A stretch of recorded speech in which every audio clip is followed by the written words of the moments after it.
नमस्कार। मैं चंदन कुमार मिश्रा आपके साथ सतत विकास लक्ष्य 2030 के संदर्भ में अपने पहले प्रेजेंटेशन में 8 सतत विकास लक्ष्यों के बारे में चर्चा किया था। आइए अगले लक्ष्यों के बारे में बात करते हैं। 9वां लक्ष्य है उद्योग, नवाचार और अवसंरचना विकास। 10वां सामाजिक विषमता और भेदभाव में कमी लाना। 11वां सतत विकास उन्मुख शहर और समुदाय। 12 जिम्मेदारी पूर्ण उत्पादन और उपभोग। 13 जलवायु संरक्षण निर्दिष्ट कार्य है। 14 जलीय जीवन का संरक्षण। 15 स्थलीय जीवन का संरक्षण। 16 शांति और न्याय स्थापना को समर्पित सशक्त संगठन। और 17 वैश्विक सतत विकास लक्ष्यों को प्राप्त करने हेतु साझेदारी। 9वें लक्ष्य की बात करते हैं उद्योग, नवाचार और अवसंरचना विकास। Industry, innovation and infrastructure development. मनुष्यों द्वारा प्राकृतिक संसाधनों के प्रसंस्करण द्वारा मानवीय सभ्यता के उद्गम के समय से ही चिंतनशील मानव समाज खोज और अनुसंधान करते आ रहे हैं। उदाहरण के लिए मान लीजिए एक ये छोटा सा वन वाटिका बाग है। इसमें आप देखेंगे कि खेती उती व्यवस्था भी डेवलप हो गई है आज के समय का। पहले बन रहा हुआ होगा तो कैसे क्या हुआ होगा, थोड़ा उसके बारे में विचार करते हैं। न्यूटन का कॉन्सेप्ट जानते हैं, जैसे पौधा से पके फल के गिरने और फिर उससे पौधों को उपजते देखकर मनुष्य ने कृषि सीखी। कुत्ते, घोड़े, गाय, भैंस, बकरी और भेड़ के सामुदायिक व्यवहार और अहिंसक प्रवृत्ति को देखकर मानवों ने पशुपालन प्रारंभ किया। सूर्य चंद्रमा को गोल देखकर और फलों को गोल गोल लुढ़कते देखकर चक्के का आविष्कार हुआ। पत्थरों के टकराने से तितकी निकलते देख, बिजली गिरने से आग लगी देख, फिर आग उत्पादन, अरणि मंथन, फिर आग का आविष्कार हुआ। गुफाओं और कंदराओं में पशुओं को रहते देखकर और चूहों और नेवलों को मिट्टी में बिल बनाते देख मानवों ने मिट्टी से घर बनाना सीखा। सर्प को केंचुल छोड़ते देख और मयूर को पंख फैलाते देख कपड़ों के आविष्कार की प्रक्रिया चली। मानवों को मधुमक्खियों द्वारा फूलों के पराग से मकरंद चूसकर अपने छत्ते में मधु निर्माण करते देख प्रेरित होकर सामूहिक व्यवहार और खाद्य प्रसंस्करण की प्रेरणा मिली कि हम भी मिलकर साथ में काम करें और साथ में जिएं। मकड़ी द्वारा जाल बनाते देखकर मानवों ने धागा बनाने और कपड़ा बुनने की विधि का ईजाद किया। उदाहरण के लिए है छिपकली की कटी पूंछ दोबारा उगाती है। बहुगुणी टोटिपोटेंट कोशिकाओं के संवर्धन और चिकित्सीय प्रयोग से मानवों ने स्वास्थ्य रक्षा की विधि सीखी। नेवलों द्वारा सर्पदंश के बाद एक विशेष प्रकार की जड़ी बूटी का उपयोग किया जाता है। विविध वनस्पति और जंतु उत्पादों पर शोध और अनुसंधान की प्रक्रिया सतत तौर से चलती आ रही है। बंदरों द्वारा उनके शिशुओं के लालन पालन के अभ्यासों ने मानवों को समाजीकरण का उदाहरण दिया। एक एक्सरसाइज है development would always remain better than devastation debate. उपरोक्त उदाहरणों से सिद्ध होता है कि हम मनुष्य चिंतनशील और बौद्धिक प्राणी होते हैं। उपार्जित गुणों की वंशानुगति, इनहेरिटेंस ऑफ एक्वायर्ड कैरेक्टरिस्टिक की प्रक्रिया द्वारा अपने सामाजिक जीवन में संस्कृतिकरण की प्रणाली पूर्वजों से अग्रजों तक हस्तांतरित होती रहती है। जो सीखते हैं वही कला संस्कृति के माध्यम से अगली पीढ़ी से आगे बढ़ के आगे लोग सीखते हैं। जैसे सास से बहू सीखती है, किसी का विधान है तो अपने गार्जियन से बाल बच्चे लोग सीख के खेती करते हैं। सहभागी शिक्षण, अध्ययन, अधिगम की विधि में घर, परिवार, समाज द्वारा शिशुओं को जीवन कौशल की शिक्षा दीक्षा प्राप्त होती है, जो कालांतर में संस्थागत विधि से पुष्पित पल्लवित होती आ रही हैं। एक कहावत है कि आवश्यकता ही आविष्कार की जननी होती है। उद्योग, नवाचार और अवसंरचना विकास के व्यापक आयामों की चर्चा करें तो विविध सेवाओं को प्रदान करने एवं विविध वस्तुओं के उत्पादन और उपभोग को प्रोत्साहित करने में इनके व्यापक अनुप्रयोग के पर्याय हैं। जैसे कि संपूर्ण गरीबी उन्मूलन हेतु उद्योग, नवाचार और अवसंरचना विकास, शून्य भूखमरी हेतु उद्योग, नवाचार और अवसंरचना विकास, संपूर्ण स्वास्थ्य और खुशहाली बढ़ाने हेतु उद्योग, नवाचार और अवसंरचना विकास, गुणवत्तापूर्ण शिक्षा देने हेतु उद्योग, नवाचार और अवसंरचना विकास, लैंगिक समानता बढ़ाने हेतु उद्योग, नवाचार और अवसंरचना विकास, शुद्ध पेयजल आपूर्ति और स्वच्छता सेवा उन्नत करने हेतु उद्योग, नवाचार और अवसंरचना विकास, खर्च संवहनीय शुद्ध ऊर्जा उपलब्धता बढ़ाने के लिए उद्योग, नवाचार और अवसंरचना विकास, सम्मानपूर्वक कार्य और आर्थिक समृद्धि बढ़ाने के लिए उद्योग, नवाचार और अवसंरचना विकास, सामाजिक विषमता और भेदभाव में कमी लाने के लिए उद्योग, नवाचार और अवसंरचना विकास।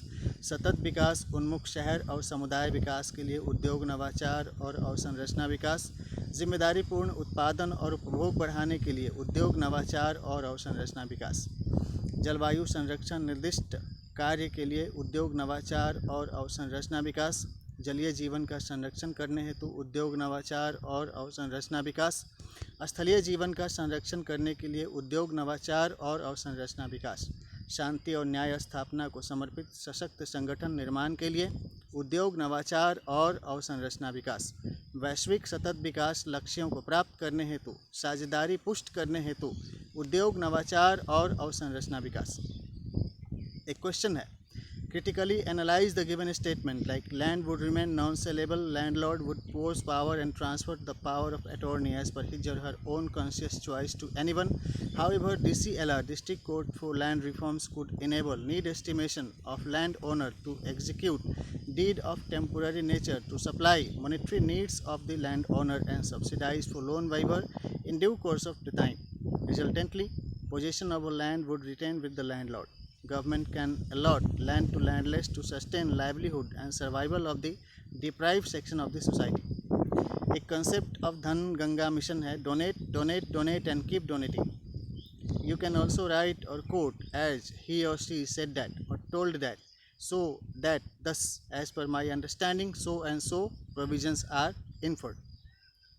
10वां बात करते हैं सतत विकास लक्ष्य का, तो सामाजिक विषमता और भेदभाव में कमी लाना है। समाज का निर्माण मानवों के अन्योन्याश्रयी और सहजीवी सिम्बियोटिक संबंध के आधार पर होता है।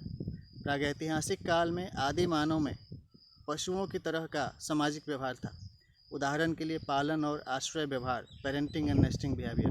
भोजन खोजने के लिए चिड़ियों का सामाजिक व्यवहार, चींटियों का समूह, बंदरों का झुंड, मछलियों का झुंड, मधुमक्खियाँ इत्यादि। पूरा पाषाण काल, लौह काल, कांस्य युग, पूर्व वैदिक काल, उत्तर वैदिक काल में मानवों की प्रजाति ने अपने अस्तित्व को बनाए रखने के लिए पर्यावरण की विषम परिस्थितियों के अनुसार अनुकूलन प्राप्त करने हेतु संघर्ष किया। जैसे कभी ज़्यादा गर्मी है, बारिश है, धूप है, ठंड है, तो पहले आदि मानव के पास ना घर था ना कपड़ा था, वो गुफा में रहता था, पेड़ पौधे की खाल ओढ़ करके, जानवरों की खाल ओढ़ करके, फिर धीरे धीरे करके सारा अभी सभ्यता विकसित हुआ है। इस दौरान मानवों की प्रजाति को अनुवांशिक उत्परिवर्तन, जेनेटिक म्यूटेशन से प्राप्त शारीरिक आकारिकी, मॉर्फोलॉजिकल और शरीर क्रिया विज्ञान, फिजियोलॉजिकल संबंधित विशेषता प्राप्त हुई। अनुवांशिक लक्षणों की वंशानुगति, इनहेरिटेंस ऑफ जेनेटिक कैरेक्टरिस्टिक्स से अग्रिम पीढ़ी तक इन विशेषताओं का हस्तांतरण होता रहा है। जीवन यापन के दौरान उपार्जित दक्षता को सामाजिक तौर पर सभ्य और सुसंस्कृत हो रहे मानव समाज में वृद्धों से वयस्कों, युवाओं और शिशुओं में हस्तांतरण हुआ। इनहेरिटेंस ऑफ एक्वायर्ड कैरेक्टरिस्टिक्स की बात करते हैं। सिंधु घाटी सभ्यता से उत्खनित पुरातात्विक साक्ष्यों में भाव चित्रात्मक लिपि, मिट्टी के खिलौने, मातृदेवी की मूर्ति, मृतकों को दफनाने के टीले, मोहनजोदड़ो, मृदभांड, बृहद स्नानागार और अन्नागार सामाजिक तौर से संयुक्त मानव समुदाय का उदाहरण देते हैं। जीवन के अस्तित्व के लिए संघर्ष में पर्यावरण की विषमता से संघर्ष, स्ट्रगल विद एनवायरमेंटल फैक्टर्स, हिंसक आदमखोर पशुओं, डायनासोर, शेर, बाघ, भेड़िया का शिकार बनने से बचने का बहुप्रजातीय संघर्ष, इंट्रास्पेसिफिक स्ट्रगल, ईश्वरीय कृपा भी है इसके लिए, और सीमित संसाधनों का उपभोग हेतु आधिपत्य जताने के लिए अंतर प्रजातीय संघर्ष, इंट्रास्पेसिफिक स्ट्रगल्स जो होती हैं, के दौरान भी मानवों के समाज द्वारा एकता और संगठन की आवश्यकता को स्वीकार किया गया और मानवों का सामाजिक जीवन अधिक अस्थायी और संयुक्त होता गया। कि सब आदमी मिलजुल के रहेंगे तभी तो शेर बाघ से अपने आप को बचाएंगे। ऐसा फिल्म भी आप लोग देखे होंगे। फिर बोली, भाषा, लिपि का भी विकास हुआ। प्रकृति में सूर्य, अग्नि, वायु, जल और पृथ्वी की असीम शक्ति के सामने नतमस्तक हुआ। मानव समाज ने अपनी आगामी पीढ़ी को भी इनकी प्राकृतिक शक्तियों का सम्मान करना सिखाया, जो देश काल पात्र के अनुसार कालांतर में रीति रिवाज, परंपरा, संप्रदाय और धार्मिक प्रथाओं के रूप में संगठित हुआ। फिर राष्ट्र राज्य की व्यवस्था विकसित हुई।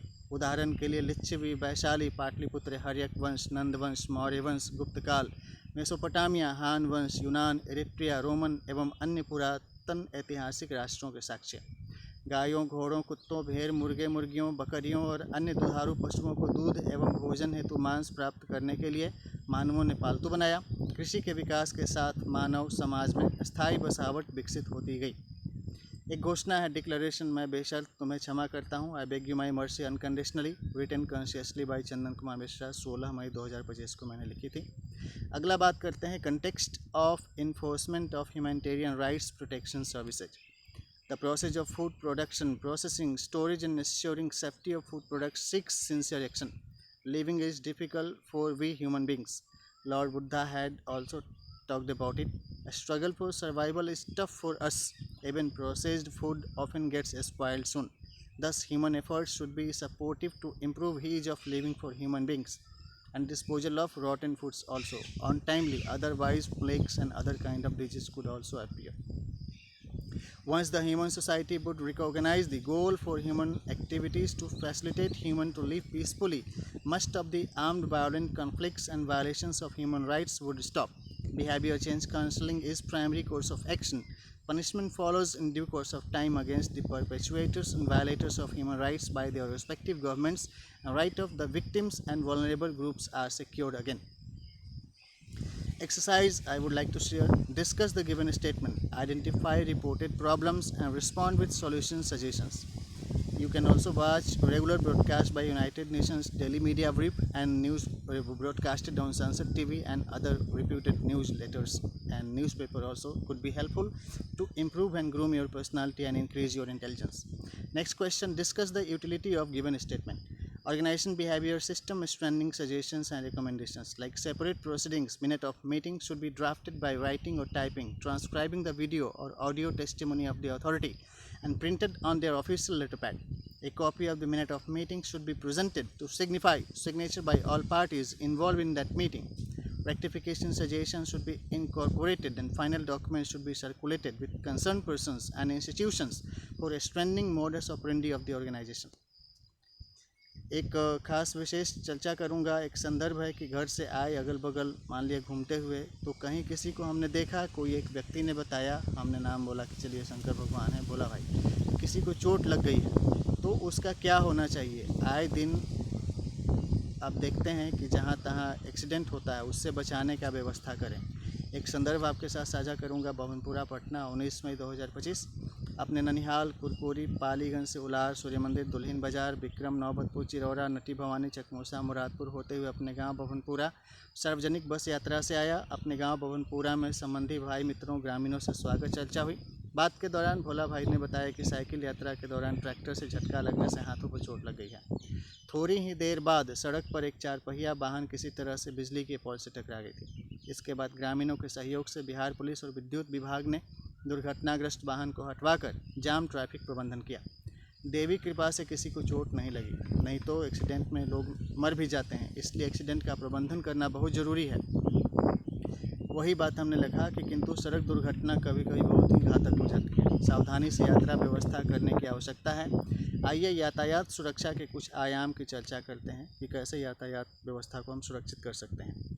यातायात सुरक्षा बढ़ाने हेतु कुछ सुझाव प्रस्तुत कर रहा हूं, जैसे कि सड़कों पर घनी आबादी, स्कूलों, बाज़ारों और अन्य भीड़ वाले इलाकों में रोड पार करने के लिए सड़क के ऊपर से या नीचे से पुल बनाया जाना चाहिए। दूसरा, संवेदनशील स्थानों पर गति अवरोधक स्पीड ब्रेकर की व्यवस्था हो। तीसरा, सड़क सुरक्षा हेतु संकेतकों और स्ट्रीट लाइट की व्यवस्था की जानी चाहिए। चौथा, वाहन चालकों को सावधानी से वाहन चलाने हेतु प्रशिक्षण दिया जाना चाहिए और साथ ही साथ दुर्घटना रोकने हेतु कड़ी शब्दों में सतर्क किया जाना चाहिए कि लापरवाही से वाहन चलाने पर दुर्घटना की स्थिति में सख्त कानूनी कार्रवाई भी की जा सकती है। अगला, हल्के वाहनों और भारी वाहनों के परिवहन समय को भी नियमित किया जाना चाहिए कि भाई इतना से इतना समय तक ये सब गाड़ी चले, और जो हैवी वाहन है उसको रात का टाइम ही ऐसा सेट करके। आने और जाने वाले राह के बीच रोड की बॉर्डर भी बनाई जानी चाहिए ताकि टकराहट का या फिर ओवरटेक करने में एक्सीडेंट का घटना न हो। यहाँ नटी भवानी चकमूसा से मुरादपुर गांव के बीच नहर पर, पुल पर पास में ही 4 सड़क बन गई है। पटना फुलवारी शरीफ एरिया में है। नौबतपुर की तरफ जाइएगा तो देखिएगा। तेज़ गति से वाहन चलते हैं। पैदल यात्रियों के लिए सड़क, ऊपरी सड़क या निचली सड़क जैसे कि दिल्ली गांधी विहार तिमारपुर की मॉडल की तरह पुल बनाया जाना चाहिए। 2 पहिए और 4 पहिए वाहनों को भी एक सड़क से दूसरी को जोड़ने के लिए दिल्ली एम्स के पास की तरह घुमावदार पुल बनाया जाना चाहिए ताकि दुर्घटना प्रबलता कम की जा सके। ट्रैफिक डाइवर्सन भी कभी कभी लाभप्रद होता है।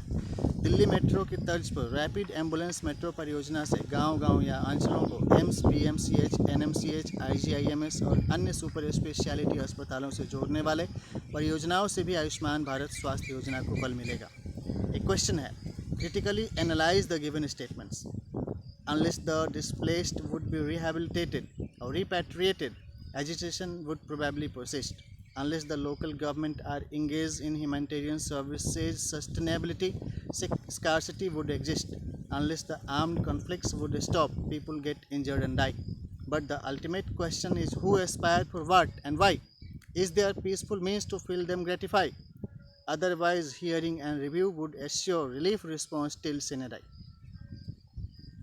आइए सामाजिक विषमता और भेदभाव में कमी लाने की और चर्चा करते हैं।